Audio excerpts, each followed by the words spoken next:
Okay, mayong hapon sa inyo tanan na invite ko kamo sa pag-open sa inyo Biblia diha sa Colossians chapter 3 verse 14.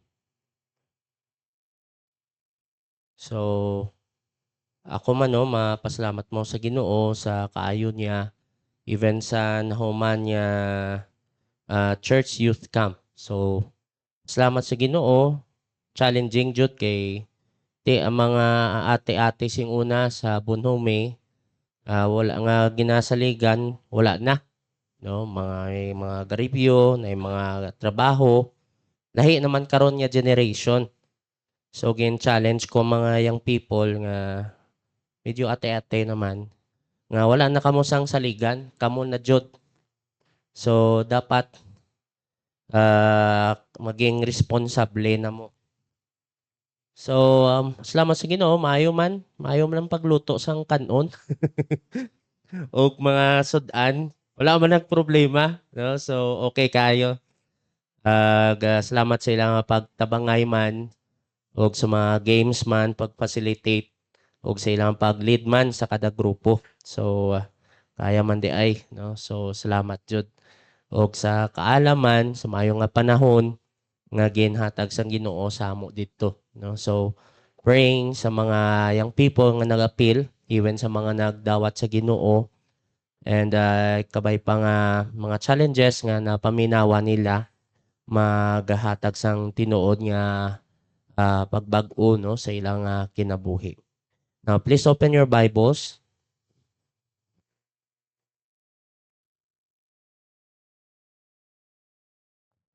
Hello, hello. So sa Colossians chapter 3 verse 14. So basahon ko lang diri. And above all these things, put on charity, which is the bond of perfectness. Magampo kita. Ginoo, Diyos nga balaan, salamat sa kaning time ginhatag mo sa amo nga makatuon kami sang imo nga pulong. Ginoo, ikaw magatudlo sa amo nga magpaubos o magbukas sa mga kasing-kasing paghunahuna sa pagdawat sa imo nga kamatuoran. Even Ginoo sa imo nga alagad karon, I pray Lord sa imo nga espiritu Ginoo nga workout Ginoo sa kasing-kasing sa usa kag usa. And I pray, Lord, kinay sala sa mga kasing-kasing, pasayloha kami Ginoo. In Jesus' name, Amen. So the title of this message, The Power That Should Bind Us. The Power That Should Bind Us. Now sa NLT, New Living Translation, mo na yung version, basahan ko diri. And the most important piece of clothing you must wear is love. Love is what binds us all together in perfect harmony. Now, according to 2 Timothy chapter 3, verse 1, we are living in the last days. No? Gina-describe dira ang perilous times, difficult, sa unsa nga rason, because sa nature sang tao. Makita mo dira sa 2 Timothy chapter 3, gina-highlight dira, for men shall be lovers of their own selves. No? Lovers of their own selves. Lovers of pleasures more than lovers of God. No? So we are living in that age karon. No? Ngan tao, they love themselves and they love pleasures. Matthew 24 verse 12 naga-describe man regard sa last days, and because iniquity shall abound, the love of many shall wax cold. No? Nay katugnaw, kaluya sa paghigugma sa usa kag usa. And because of this, we can see in our age many broken relationship. No? Dagan sa mga broken relationship, division, nagabulag, mga organisasyon nga nagapihak. Tama ba? May word ka mga nagahati. No? Ansa? Hindi nagahati ba? Naga-divide? Pikas? Oh, hindi. Tapos, sadly, na yung mga churchman nga naga-divide. And it's just a sad truth. No? And even sa family. No? The one thing that maintains, that's why makita mo dira, no? The problem is because of love. No? The focus is lovers of their own selves and lovers of pleasures. That's why there's a challenge for us bilang mga Kristohanon, kita bilang iglesia, mga igsoon sa Ginoo, no? Karon siguro kumpiyansa kita, daghan kita, maayo aton nga relasyon sa usa kag usa. Samtang nagalantaw kita sa uban nga kaiglesiyahanan. Pero kita sa gyapon magbantay. No? The way to unity is to love unselfishly one another. No? The way to unity, nga mag-isa kita, ayaw jud kita kumpiyansa kay wala nagakatabo sa ato, maayo kita karon, but always, let us always to be reminded, the way to unity is to love unselfishly one another. Now, pagatunan nato diri sa Colossians chapter 3, verse 14. Why? So, unsay rason? Why love unselfishly one another? Number one, makita mo da ang the superiority of love. So, tidra sa first phrase, sa verse 14, and above all these things, no? Kung sa ilonggo pa, labaw sa tanan. No? By the way, ang Colossians chapter 3, verse 1 to 17, nagasulti dira sa pagkinabuhi asa sa bag-o nga kinabuhi, no? Kung paano magkinabuhi nga bag-o, no? And ginsulti dira sa verse 5 to 9, ang mga bagay sa aton nga kinabuhi nga dapat nato kuhaon, tanggalon. Kay kani mga bagay nagakosang division, breaking relationship, even destroying us. Nabasahon ko lang rin mga bagay that dapat nato kuhaon, tanggalon, hubuon. So, tidya, no? Sa verse 5 to 9, busa isalikway na ninyo ang inyong lawas nung mga tinguha. Ayaw kamo pagpakigilawas, gawa sa kaminyoon, ni magbuhat sa bisan unsa nga malaway. Ayaw kamo pagsunod sa dautang mga tinguha sa inyong lawas, ni maghuna-una may tungod ni ini. Ayaw usab kamo pag hinakog, no? Being greedy, tama na ba? No? Greedy, no? Cause na problema, division sa church, no?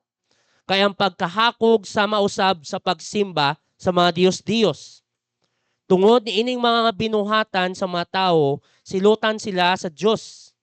Verse 7, ang tinuod mausab kini ang inyong gibuhat kaniadto, dihang nagkinabuhi pa kamo sumala sa inyong lawas nun nga mga tinguha. Apan karon kinahanglan isalikway na ninyo kining tanan. Na may sumpay pa no? Ang kapungot, ang kasuko, ang pagdumot, ang pagbutang-butang, ug ang pagsulti sa mga malaway nga mga pulong.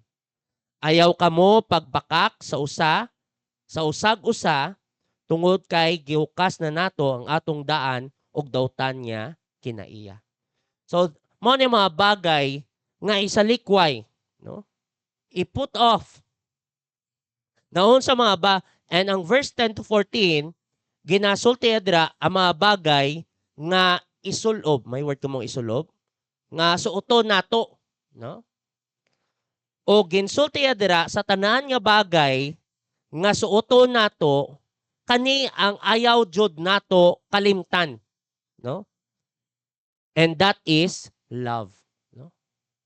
Pwede ang tanan o ban malimtan, pero ginsulti adra, and above all these things, ayaw kalimti ang paghigugma. It is this the reason why love is superior is because it is essential that should never be forgotten, no? Sa atong pagkinabuhi Kristohanon, Sa aton nga relasyon sa usa kag usa, usay malingaw kita sa mga daghan mga bagay, pero isa ka bagay dili nato pagkalimtan mao ang paghigugma. No? Not only it is essential that should never be forgotten, but also love, it is a more excellent way. Nalang tayo dira sa 1 Corinthians chapter 12, verse 31. Ang background dire, kaya ang church sa Corinto, nag-aaway sila. No? Nagapatas-taas kung kinsa ang mas haod, kinsa ang mas daghan spiritual gift. No? Kung kinsang may naay gamhana, kinsa daghan spiritual gift, siya nang haod. No? Pero unsay sulti ni Pablo? Sulti dira sa 1 Corinthians chapter 12 verse 31, apan paningkamuti ninyo nga makadawat kamo gikan sa Dios sa mga mahinungdanon gayod nga mga hiyas, no? Gift. O karon itudlo ko kaninyo ang labi pang maayo sa tanan. Sa inyo dira, I will give you a more excellent way, even better than spiritual gift. Ang bakit dira sa chapter 13 verse 1 to 3. Unsa nang more excellent way? Sulti niya. Bisan makasulti ako sa nagkalaing-laing mga pinulungan sa mga tao o sa mga anghel, apan kung wala ako'y gugma sa akong isig katawo, sama lang ako sa agong nga saba o piyang-piyang nga nagatingting. Taba? Nagtagingting. No? Sa isa ka sound lang. No? Verse 2, o bisan makasugilon ako sa pulong sang Dios. No? Grabe, no? Sangyaw sa pulong sang Dios. O makasabot sa tanang tinagong mga kamatuoran. O sa tanang kahibalo. O dagan na balaan sa Bible, ha? O bisan mapabalhin ko ang bukid tungod sa akong dakong pagtuo. Faith. Kung wala ako'y gugma, wala gayod ako'y kapuslanan. Verse 3. Bisan iapod-apod ko pa sa mga kabus, ang tanan ko mga kabtangan, no? Good works. O bisan ihalad ko ang akong lawas, aron sunugon. Grabe, no? Kung wala ako'y gugma, wala gihapon ako'y kapuslanan. No? Describe diri, above all these things, love, never forget it. Love is a more excellent way. No? The superiority of love. Now, number 2, the action of love. So, tiya dira, above all these things, labaw sa tanan nga bagay, ayaw kalimti, put on charity. Put on love. Now, ginapasabot niya diri, that love, it is not just only a feeling, but it is an action. It is not a means, a passive thing, meaning sina, hulaton ko lang nga magawas na. No? Kundi ikaw, Jud, put on. Isulob mo na. No? Suukon mo. Tama akong Bisaya? No? Suukon mo. No? It is a matter of the will and commitment. No? Put on charity. No?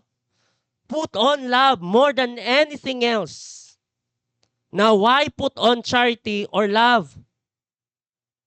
Ginsulti dira sa rason in verse 10. Because of the new nature that we possess.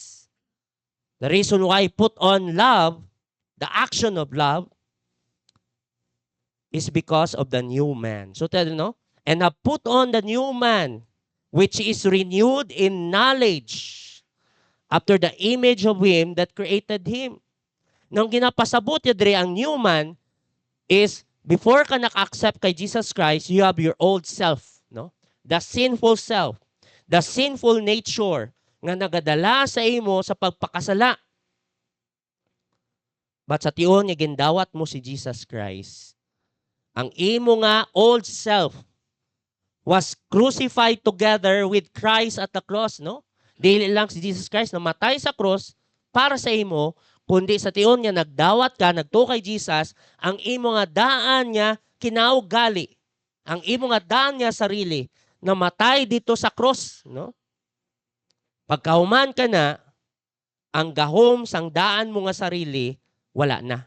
Naaman gihapon kay hantod na kita diri sa kalibutan, naagyapon ang sinful nature. But wala na siya gahom nga maghari sa imo nga kinabuhi. You can say no to sin. And not only that, you have the new nature. No? When the Holy Spirit, sa itong dawat mo Jesus Christ, you are new in Christ, bago ka na nga binuhat, o gambalaan ng Espiritu nagapayo na sa imo kinabuhi, you have the new nature. You can now, power ka na to please God in your life. No? That's why, so and have put on the new man. Because now you have this new nature in your life.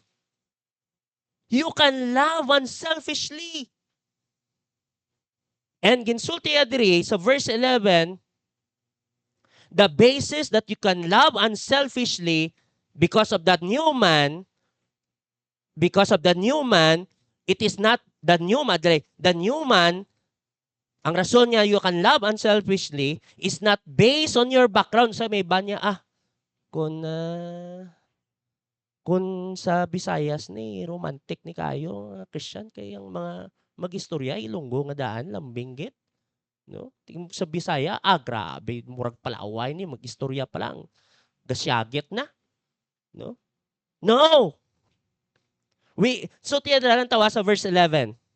Where there is neither Greek, nor Jew, circumcision, nor uncircumcision, barbarian. Kasabot ka mo sa word niya, barbarian. Ang idea sa barbarian, di mga uncivilized nga mga tao at the time. Sit yan. Bond nor free. It's not because of the background, but Christ is all and in all.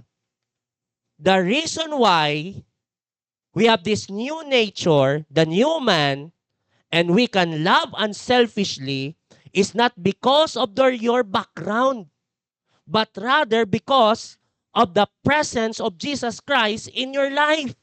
No? That's why sa story dito, even sa may night time si Jesus na ginayo nga demon possess, no? Legion, no? Ginayo ni Jesus. And that person became the first missionary. A person nga na-possess in the past, but now has Jesus Christ in his life. Because of the Jesus Christ in his life, he can love unselfishly. Dili because sa iya nga background. No? You are able to love unselfishly because of the presence of Christ in your life. That's why insulted si Paul, put on charity. Not only that, sulti adira sa ang isa rason ni sulti pa diya nga put on charity is found in verse 12. Because you belong to God. Dili lang because of the presence of Christ, but because, and the new man, but because of the presence of Christ. Nantahan nyo dira, put on therefore as the elect of God, holy and beloved. Sa NLT, since God chose you to be the holy people whom He loves, no? Put on. Kay kamo, mga pinili sang Ginoo, you belong to God, you should put on. No? Pares ka na, no? Kung Pinoy ka, lahi ang pagsanina sang Pinoy. Tama ba? No? Adto ka dito sa, especially regional pa jud, adto ka dito sa Luzon, especially sa Baguio, lahi ang pagsanina sa mga ipugaw. No? Kay ipugaw sila, igurot. No? Pag-abot mo di sa Visayas, lahi man. Adto ka dito sa mga Koreano, lahi man ilang nga pangsanina. No? Ang pagsuksok niya sa ilang sanina is according to who they are. Now, ikaw, ako mga igsoon sa Ginoo, We belong to God. O ang ato niya pagsanina, the things that we should put on is according to who God is. So, no? And one of the things that we should put on is the love of God. Gets nyo? No? As a child of God should put on the kind of love that is from God that we should possess. Now, kung lantaw mo dira, what kind of love that we should put on? Balik kita dira, no? Sa verse 14. And above all those things, put on charity. Naunsa ni nga charity, ni unsa ni nga love. Of course, kung translate mo na sa Greek, it's agape. Now, sa Bible, may tulo ka klase nga love, no? Familiar kita na, no? Eros is passionate, romantic love, often associated with sexual attraction and intense emotion. It is the love found in relationship between a husband and a wife. Or in simple terms, eros is physical attraction. No? Guwapa, guwapo. No? While philia is brotherly or sisterly love, a deep affection and bond between friends and close companions. Usually, philia is established when we have similar interests. Para sa inyong mga friends, siyempre ka mo, naging friends ka mo, kay may commonality ka mo. Ba? No? Ganahan ko sa muni. Ganahan ka man eh. Okay, enjoy ta friends. Jud kita, close kita kayo. No? Panagsa ka lang makakita sang friends nga, opposite kayo. Pero usually, ang mga friends na similarity, jud na sila. So may isa ka istorya, no? Birds of the same feather, flock together. No? Kita mo dira, eros, love, physical attraction. Philia, love, brotherly, sister love, common interests, common preferences. While agape is God's unconditional, selfless, and sacrificial love. There's no standard. It just love unselfishly.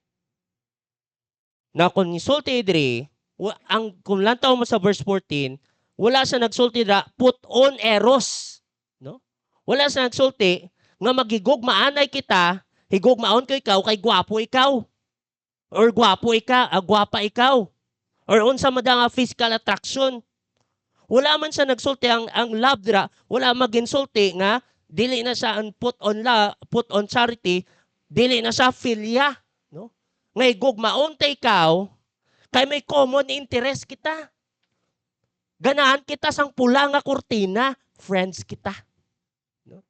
Ganahan ko sa kani nga product, friends kita. No? Pero kung dili ka ganahan kani, dili ta friends. No? Lahi ka, padaplin ka. No? Dili mo na. He did not call us to love because of common interest, common preferences. Imagine sa church sa Colossae, sagol-sagol din mga members sa church, na ay slave, na ay master, na ay Jew, na ay Gentile. And na ay mga Kristohan din nga gikan sa dautan jud nga kinabuhi. Wala sa nagsulti dira nga is because kay dautan ang mga sinauna, dili ka, no? Common interest, no? Friendship. No. But what kind of charity that it should put on? Ginsulti dira is agape. Agape, the kind of love that comes from God.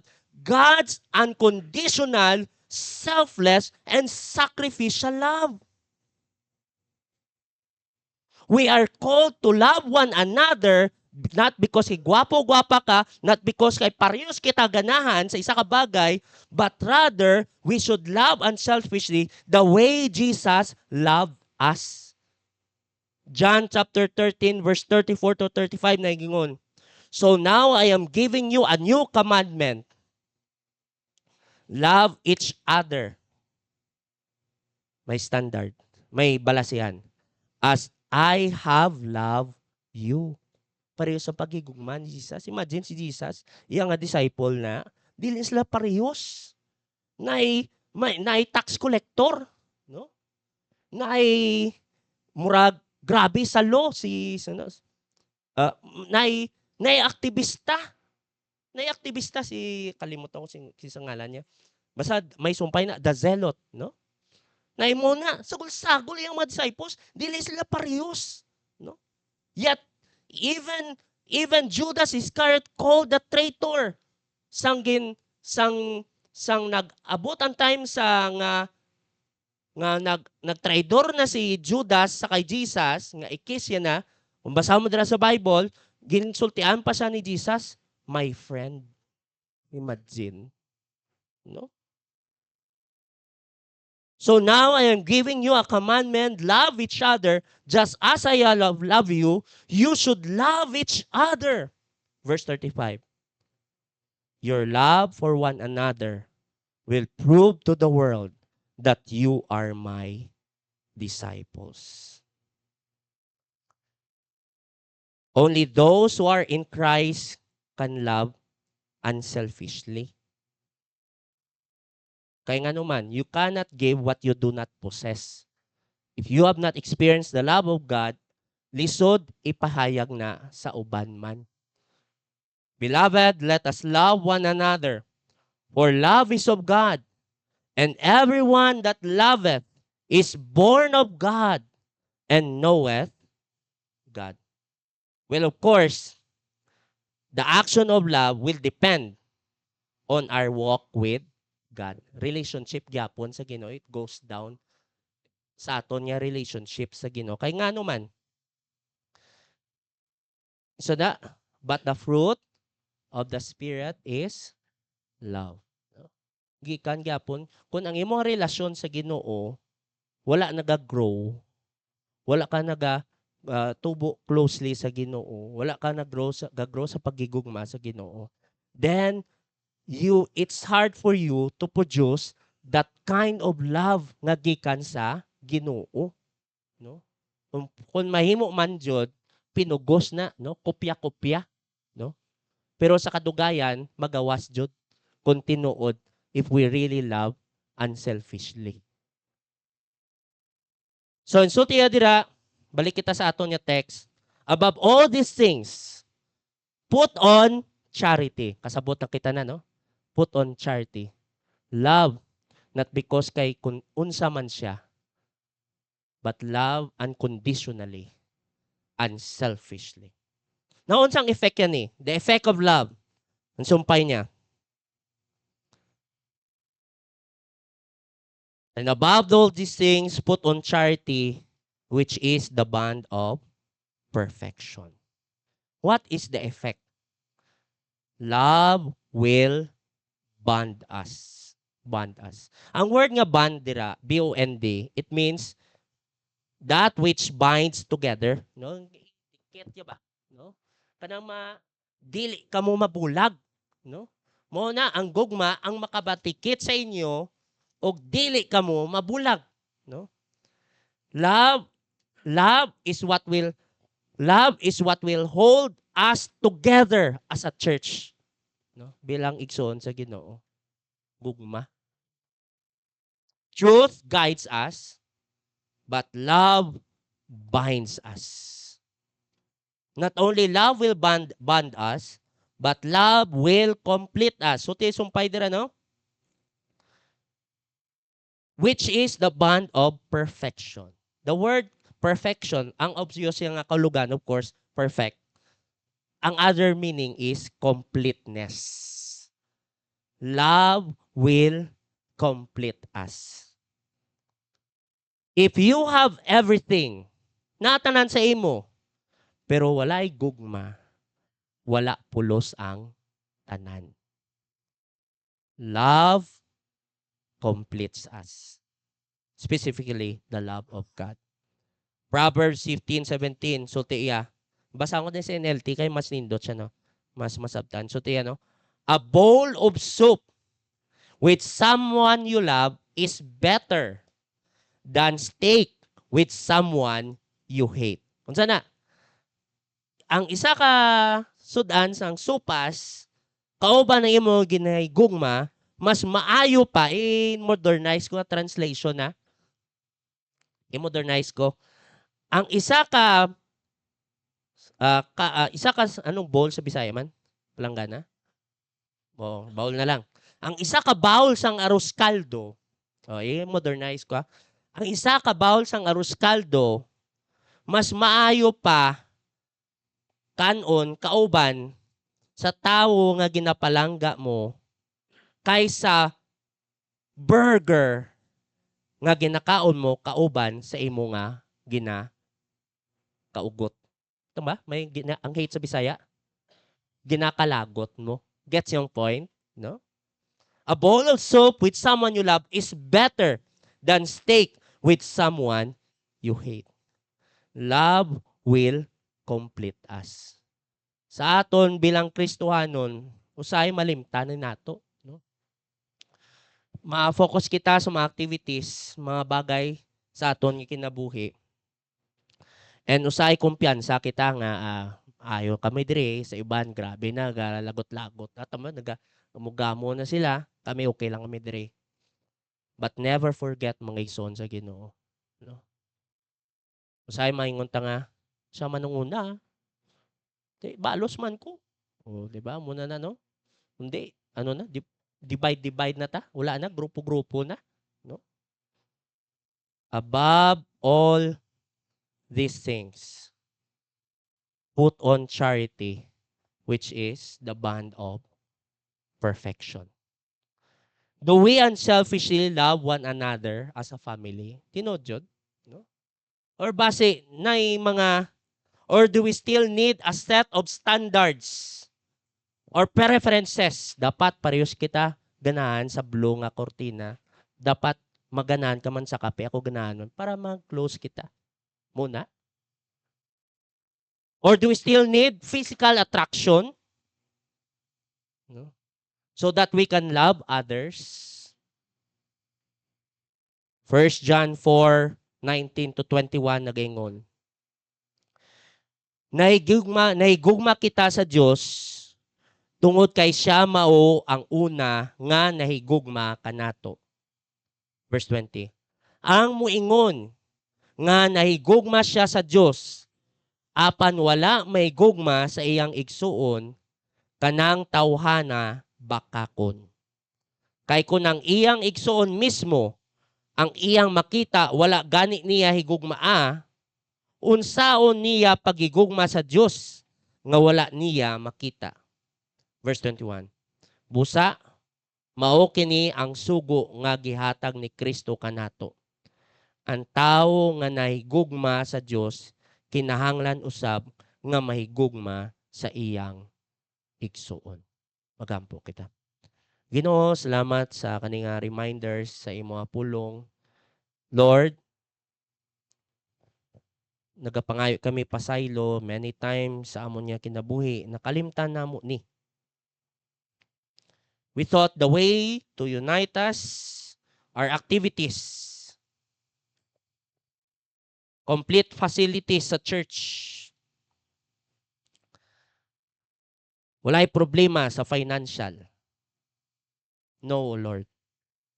Help us never to forget that one thing that should unite us is to possess that love that comes from you, unselfishly loving one another.